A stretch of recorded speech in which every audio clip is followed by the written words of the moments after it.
Welcome, everyone. You're listening to episode 10 of our Minuteman Moment and Airmen's podcast. I'm Sergeant Rolls, and I'll be hosting this week's episode. Today, we have two guests with us, Master Sergeant Ashley Broadnax and Staff Sergeant Ashley Long. The two of them are here to talk about the Enlisted Association of the Arkansas National Guard and what it has to offer our enlisted force. Thanks for coming in today, guys, and sharing this info with us. Absolutely. You sounded real professional. I like it. Well, thank you. It's my radio voice. Okay, so real quick, what role do each of you guys fill for this association? Well, this is Ashley Broadnax. So my role, I kind of play a few different roles. At a state level, I'm the first vice president of the state level association. Then we also have an area. So the next step up, I'm actually the chair. So there's 7 states within our area. Just to let you know, it's Oklahoma, Arkansas, Texas, Louisiana, Missouri, Mississippi, and Kansas. So within all those states, I hold a chair position. And then at the national level, because I am a chair, I am on the executive board, in addition to currently the fitness committee chairperson. So that's what I do. She does a lot. I see that. Okay, so for myself, I'm on the Junior Enlisted Committee for next year's conference. I'm the air lead, and we also have my counterpart. He's an Army lead. And then there's a couple other of us in the committee, but that's what I'm working on right now. So I'm sure everyone's heard of the Enlisted Association of the Arkansas National Guard. We see the emails, we see the flyers, all kinds of pushes to share information, but what exactly is it? So it's real simple. Our vision, mission is, and I'm just going to read exactly because it's going to sum everything up, works to improve and protect the benefits of the men and women serving in the National Guard and their families. So literally, the association, both at a state level and the national level, is here for us. And not just us, the ones that serves, but our families. Because what happens to us while we're deployed, or even if something happens to us, unfortunately death, it's going to affect our families no matter what. So everything that we do is not just for the members serving, but also the family. So what is kind of the history of Ingus? So surprisingly enough, we say a long time. The national office, believe it or not, was started in 1970, but was not incorporated or actually organized until 1972. And who would have guessed Mississippi would have started this? So, yeah. Well, I'm from Mississippi, so now I have something to be proud of. Absolutely. I mean, also, Mississippi is a great state to visit. So. Well, my mom lives there, so yeah, I agree. But they're the ones that started. So Jackson, Mississippi, it was a bunch of NCOs, and they're just like, you know what? This isn't fair. Why aren't we getting these benefits like the active duty? And that's literally how it was established. And then the state of Arkansas did not chapter or incorporate until 1996. Are you serious? Absolutely. The year I was born. Okay. I know. And I was graduating high school. So, but so really the state, now we were active, but we didn't chapter until then. Right. So we worked a lot with the Officers Association, but we didn't actually chapter until 1996. That's crazy. So we're a little late to the game there. Absolutely. There you go, Mississippi, starting before us. Oh, well, there's always time to make it up, and I feel like we've done a pretty good job of that, so. We have. Just saying. What, do you know what their membership's like right now, Mississippi? So, God, why are you bringing something Oh, up? sorry. Well, it's because I was looking at it this morning, and had I known they started it, I would have looked, and then that way we could kind of like say something about it. So luckily they're in our area because that's what's really important at a national level, and we'll talk about that in a moment, but almost 100%. Oh, dang. Well, if you're going to be the ones that started, I guess you got to, lead, so. Absolutely. And we're just lucky that they're within our area because when we vote together, and they have a very large voice, which I'm really hoping in the next few months our membership can go up. We're having a membership drive right now. So with that being said, every member, and it's not the money. It's really not the money that we're asking for.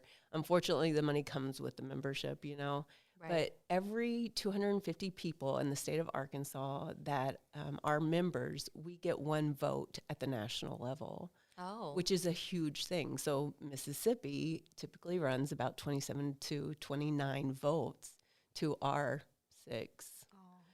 Wow. Dang it, Arkansas. Right? But luckily, we're in the same area. Most of the area discuss how they're going to vote prior to going to the floor other than at the national conference.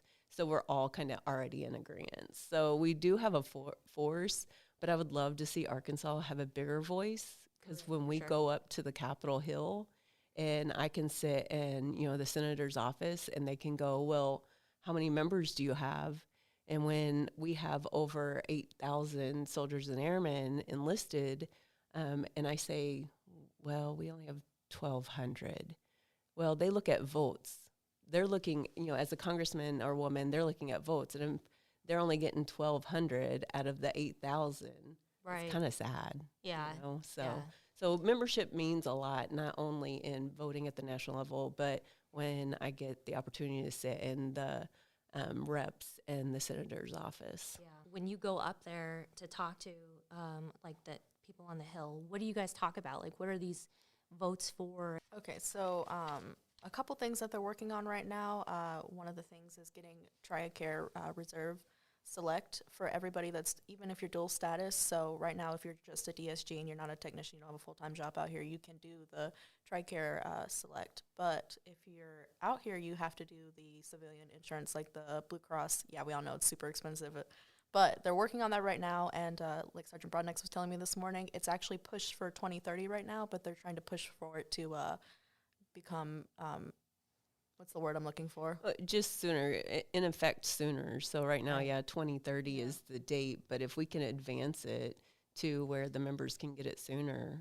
heck, another win, right? Yeah, exactly. I mean, I honestly, I would say I would do whatever I could to get that, because as a civilian, a Title 32, I definitely know how expensive healthcare can be. So that would be great. Yeah, you can save a couple $100 every month. Yeah, for me it's like $400 or $500 because I have the family plan. Oh, like yeah. it's crazy. Membership. Membership. More membership, louder voice. Hey guys, join. If I repeat it 3 times, that means it's a thing. Right. Okay. I think she has a few other. Yeah. Okay. Another thing that they're working on right now is increased annual TSP contributions. I don't know, on the website it didn't really say what they were trying to get it increased to, but I mean, you should always be looking out for your retirement, so that's another good thing. Improved access to mental health care. And then another one, and aircrew, you're going to want to listen to this one, is equal hazardous pay. So I know that they get duty pay right now. You probably know about that because your husband's over there, right? Yeah. Mm-hmm. she's rubbing her hands like money. And so I guess they're trying to make sure that they still get that. So that's another really big thing. Yeah, unfortunately, on the active duty side right now, whatever it is that requires this hazard duty or incentive pay, they do it as much as our current guys over here do it, but our guys only get I think it's a third of the actual pay. So how is that fair if they're both doing it the same amount of time and they're both required to, maintain that? Why are they not getting the full benefit as active duty does? Oh, I agree. Yeah. So See, I that's didn't even know that. absolutely. Yeah. I mean, and that's what this association is about. Yeah. I mean, we not only is our job to serve stateside for the governor, but we deploy just as much, if not more, than the active duty side. And guess what? We're AETC, and we train and deploy. Right. So it's unbelievable of the benefits that active duty has versus us in the Guard that we should have equally. Yeah. No, I agree 100%. I mean, if you work the same amount of hours, honestly, I was active duty for a really long time, and I work more in the Guard than I ever did on active duty. No slights or anything, but like, why can't I at least have something equal to what the active duty have, So I totally get it. So you're working membership. with membership, because you're working with less people. I mean, like your office on the active duty side was how deep? Yeah, 15 to 20 people at any given time. And right now your office is how deep? 2. Exactly. And that's in every single area. So, I mean, why not? And remember, their mission is, to deploy in the country. Well, we have several different of those missions, not only to deploy with them, beside them, but to protect home, protect here. Yeah, we have our state mission, and we Right. have our federal mission, Absolutely. and we have our training mission. Right. I mean, like, let's just go down the list. Which We one should do you want make to talk them about listen first? to this podcast so they can appreciate us a little Yeah. bit more. I mean, we pull our weight, Right. definitely, and some other Absolutely. people's weight. So, okay, cool. Anything else that you guys want to talk about as far as what they do, what you guys support, anything like that, or like maybe some of the stuff that's coming up, or some of the stuff that you guys offer as far as volunteer services or anything like that. So the really big thing that we're working on right now is the Big Dam Bridge Conference next year. Okay. And that's really a time for us the entire state, the association, to show off our state and to have all the other states come together and be like, this is our state, this is what we're doing, this is why we're really awesome. But then also some other things that go on are all the states get together and they vote on things, and then they talk about their ideas, and they all kind of get on the same page. There's going to be a lot of volunteer opportunities for the committee for the Junior Enlisted Night, and then also for fundraising. We just had a food drive, last week? Yeah. And we worked with the Officers Association on that. So I've been talking to some of the people on Rising 6 and making sure that everybody can get that information of when there's volunteer opportunities. Okay. And so just look for emails and go to the Rising 6 meetings. Cool. Is there anything on that you can do for the top 3 too? Does anything go through them? So to absolutely. volunteer? When I try to go to the top 3 meetings every month, almost said every year, that was horrible, every month, and promote Ingus at that level too. Actually, just recently, I'm going to give huge shout out to Chief Rohauer because he assisted me in trying to find a rep within each squadron, flight, section, whatever that looks like for them, to help be that liaison, that influencer, if I can say, to let people know what Ingus is about, because I think that's what the issue is. They just didn't know. I mean, who knew that back when we didn't even have the right to go to the commissary, but like 12 times a month, Yeah. Who would have guessed you had to have your little pink card punched to just go in there and shop? That's crazy. Yeah, I mean, just the small little things like that. Everybody, when y'all file your taxes here in a few months and you get that big fat state check back, well, you can thank Ingus for that, because they made sure that your paycheck was state tax free. And not every state has that. Right. So, I mean, Ingus does a lot of stuff for us. And I think the problem is that people would become members if they just knew about it. Right. And knew what it did for them. Because, ultimately, that's, if I'm going to become a member of any association, what is it that I'm going to get out of it, right? Right. So with the reps in each squadron now, I think that word's going to get spread a little bit more. So if you want to get involved at the squadron level, if you want to come and get involved at the state level, heck, if you want to help Ashley with this national conference, we're going to have we're talking probably right now, our numbers are talking about 1,400 people that, Wow. and it might even get more because Senior Enlisted are talking about having a joint conference with us. We're not for sure about all that, but Yeah. at least 1,400 people. And everybody talks about, still to this day, before our time, the 1997 Arkansas State Conference. And they're just like, I think it was called Whole Hog, or in 97 or something like that. And that's all I hear about. And they're like, yes, and it's going to be in Arkansas. So Yeah. I can already tell that this is going to be an amazing national conference. And it's going to make everybody wish they were here if they're Yeah. not. Yeah, I'm excited about it. I'm really excited for the Junior Enlisted Night. I think it's going to be really awesome. So our membership right now, as of this morning when I checked, it was 275 people. So how many enlisted do you think we have in our wing? We have 881 approximately. Then why do we only have 275 members? That is a good question. Yeah, so that's it just baffles me. Well, maybe we could share different ways for people to get in touch with somebody to sign up. How would one sign up for EAANG or Ingus if they wanted to? So it's actually really simple. You can Google EAANGUS. I spelled that right? Okay. Right. And then it'll come up. The first thing will be the website, and it'll be the national website. But then you can go down into the tabs and search our state, or it'll actually just populate our state. And you can sign up there. And if you have questions, you can go to the liaisons, or you can come into comm and say the word Ingus, and everybody will point at Sergeant Broadnax immediately. Yeah. And the good thing is she sits up front, so she's not hard She'll to probably find. see them first. So she's like, he looks like he wants to be an Ingus. yeah. They're like, oh my God, why did I even come in here and talk to her? Okay, cool. Well, so it seems like pretty easy if you want to join, and it seems like it'd be very beneficial to join. Is there, like, how much money does it cost for, like, a month or a year, or how does that work? Oh no, I don't. Okay, I'm not sure. so if you from E6 and down, it is $15 a year. Oh, that's it? That's it. I mean, gosh, you get more money back from your taxes than that, Yeah. right? So Yeah. $15 a year for E7 and above, it is $30. Still a deal. If you'd like to be a lifetime member, it sounds like a chunk, but it's $250.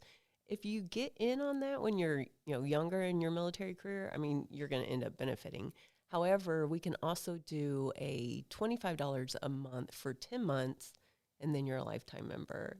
We also, have associate membership. So if you're an officer out there and you're hearing this podcast, it is $20 to be an associate member. And I'm just saying, because I'm an associate member of the Officers Association, least they could do is come and help us enlist it out, right? Right. She's calling y'all out. As an associate member, what would be their responsibility? Literally, it's just giving us support financially. Okay. So like when we go up to Capitol Hill and stuff, we want to bring younger airmen to watch how the resolution starts and ends with our legislative director up there lobbying for us. And so we like to bring people on these trips that aren't just the board members. Right. And it helps fund those trips and helps fund our state conferences and national conference. So Right. it just, that money actually helps go back into our funding to do our stuff at a state level. Okay, cool. Yeah.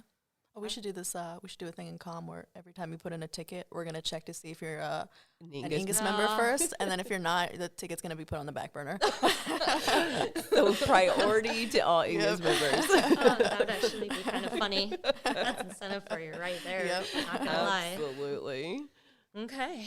Well, is there anything you guys want to talk about that we didn't cover?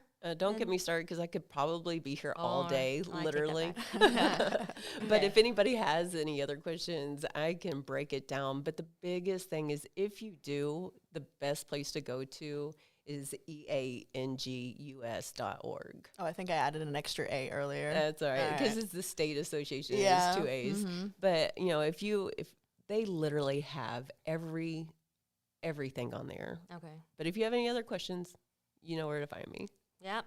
If you guys have questions, reach out to Sergeant Broadnax or Sergeant Long. They'll be able to help you with anything you might need. If they don't have an answer for you, they can find it. So check it out. All right. Thank you guys so much for coming. I really appreciate it, and I hope everybody takes this information and runs with it.